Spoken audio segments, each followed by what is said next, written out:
Oke, di video sebelumnya kita udah ngebahas tentang 4 konsep dasar geografi. Kamu masih inget nggak konsepnya apa aja? Oke, biar kamu inget lagi nih, aku ingetin di video sebelumnya kita udah ngebahas tentang konsep lokasi, jarak, keterjangkauan, dan juga pola. Nah, di video ini nih, kita bakalan ngebahas 6 konsep lagi nih. Ada morfologi, aglomerasi, nilai guna, interaksi atau interdependensi, diferensiasi area, dan juga keterkaitan ruang. Oke, biar lebih jelasnya lagi, yuk kita langsung aja bahas konsep morfologi. Ini dia. Kok morfologi tuh kayak gimana sih? Ini teman-teman, ada foto abang-abang yang lagi menikmati pemandangan nih, asik. Di depannya nih, yang lagi si abang ini lihat, oke aku munculin pointernya dulu ya. Ini dia. Ini ada bukit-bukit kayak gini teman-teman, ya. Terus juga ada yang turun ke sini, ya. Si abang ini juga lagi berdiri di atas bukit juga nih.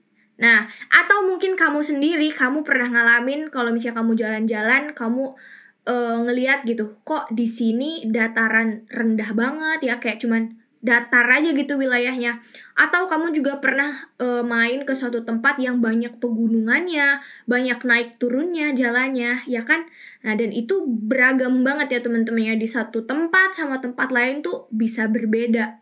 Ya, nah konsep morfologi tuh kayak gitu teman-teman. Jadi geografi tuh mencoba melihat bentuk muka bumi ya, entah itu akibat proses alamnya itu sendiri sehingga bentuk muka buminya bisa seperti itu, atau bahkan dari aktivitas manusia. Gitu teman-teman, paham ya konsep morfologi ya? Kita lanjut nih ke konsep selanjutnya, konsep aglomerasi. Kamu pernah dengar nggak tentang aglomerasi? Belum pernah? Nah, kayak gini contohnya teman-teman. Ini ada rumah nih, sekitarnya sawah ya. Ini segini rumah bergerombol. Dan ini ceritanya rumah-rumahnya PNS teman-teman. Jadi PNS dalam satu kecamatan nih, misalnya kecamatan X ya. Kecamatan X tuh punya PNS, terus PNS itu tinggalnya di sini semua teman-teman. Atau contoh lain apa ya, perumahan TNI. Atau mungkin industri. Kamu pernah main nggak ke Karawang? Gitu kan banyak industri yang bergerombol ya, berkumpul di satu tempat.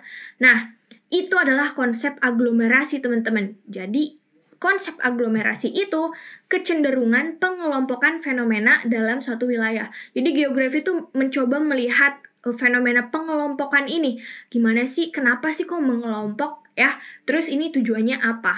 Gitu teman-teman. Paham ya? Oke, kita lanjut lagi ke nilai guna. Namanya juga ada guna-gunanya nih.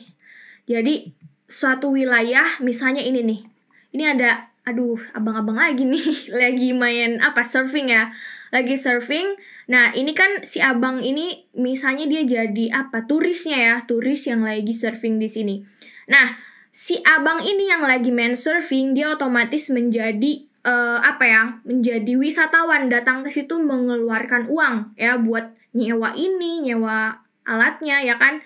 Nah, ini nih si ombak ini yang dipakai, yang buat surfingnya jadi asik, ini memberikan nilai guna buat orang-orang yang tinggal di sekitar pantai ini teman-teman.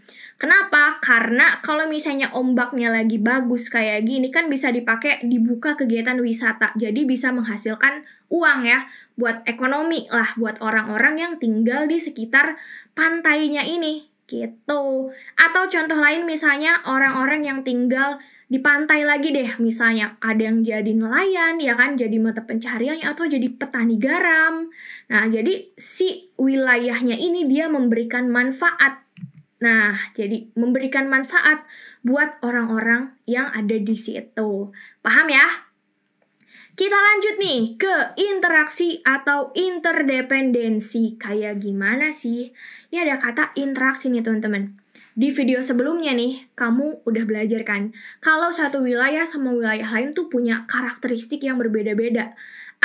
Di wilayah A misalnya itu padi yang menonjol, di wilayah B itu umbi-umbian yang ditanam, yang menghasilkannya gitu, yang menonjolnya. Nah, ini ilustrasinya kayak gini teman-teman. Ini ada wilayah A sama wilayah B.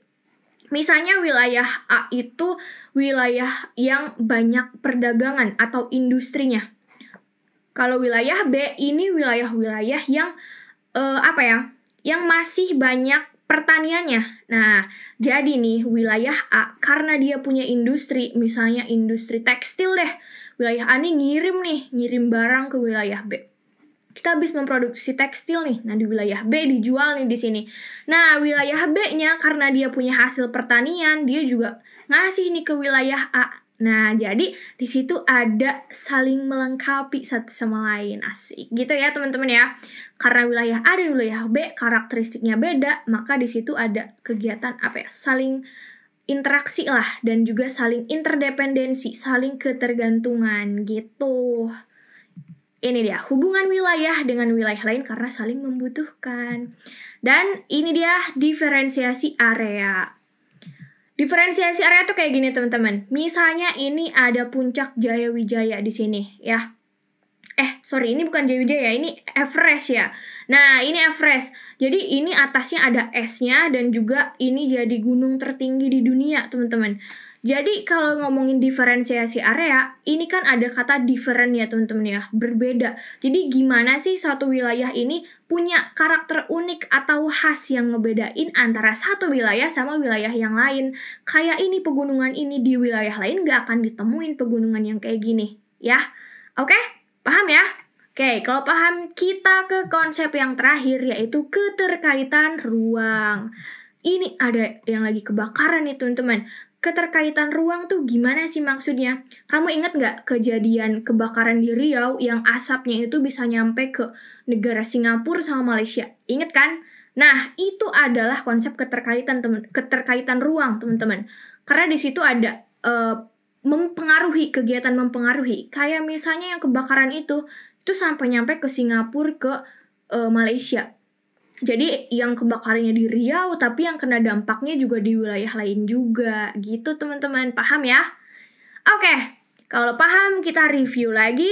Tadi kita udah ngebahas tentang konsep morfologi, terus juga aglomerasi, nilai guna, interaksi interdependensi, diferensiasi area, dan juga keterkaitan ruang. Oke, semoga kamu paham. Sampai ketemu lagi di video selanjutnya.